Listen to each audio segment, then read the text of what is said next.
Պուտինը պիտի ինձ օգնի ես փախչը։ Ըստ Ալեն Սիմոնյանի տարածած ձայնագրության։ Ալեն Սիմոնյանի մակարդակը բոլորս տեսնում ենք, իր դաստիարակության մակարդակը եւս տեսնում ենք։ Ես տարեկան մի քանի անգամ դուրս եմ գնում գալիս, եթե փախնելու հարց կա, ես պիտի Պուտինին դիմեմ փախնելու համար։ Ուղղակի ինչ ասեմ, մարդկանց երևի բզիկները կամ հոգեկան խանգարումները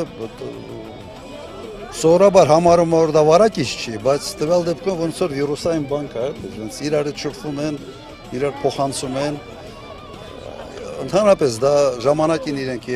հրապարակել են, դա արհեստական բանականությամբ ստեղծած նյութ է, նման խոսակցություն ընդհանրապես չի եղել ընդհանրապես։ Եվ իրենք պետք է, եթե չգիտեն, ես ուղղակի կարող եմ ասել, Ռուսաստանի նախագահ բաց կապով երբեք ոչ մեկ հետ չի խոսում, նույնիսկ այն ժամանակ մենք հայտարարել ենք, որ դա արհեստական բանականությամբ ենթադրում եմ ստեղծած խոսակցություն։ Պարոն նախագահ, հատկանշական է, որ Նիկոլ Փաշինյանը որպես երկրի վարչապետ երաշխավորել է այդ խոսակցության իրական լինելը։ Այսօր Գիտեմ, ինքը եւ խոսխանձող է, եւ ամեն ինչի փորձագետ է, եւ մսով ճաշ էփող է, եւ ամեն ինչ է ինքը։ Եթե նաև ինքը դրա փորձագետն է, ինչ ասեմ։ Ես կրկնեմ, ազատությունը այստեղ չէր, ուղղակի Ռուսաստանի նախագահը բաց կապով երբեք ոչ մեկի հետ չի խոսում։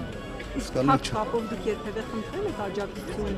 Վլադիմիր Պուտինից, որ ձեզ օգնի։ Ինչի համար աջակցություն։ Մի հատ կարող եք բացատրել ինչի համար աջակցություն։ Մի հատ ասեք ես էլ հասկանամ ինչի մասին է խոսքը։ Աջակցի ձեզ, որ ընտրեն շատ եւ Որ ինչ դառնաք հաջորդ ղեկավար, ինչ որ կերպ աջակցի, որ դուք դառնաք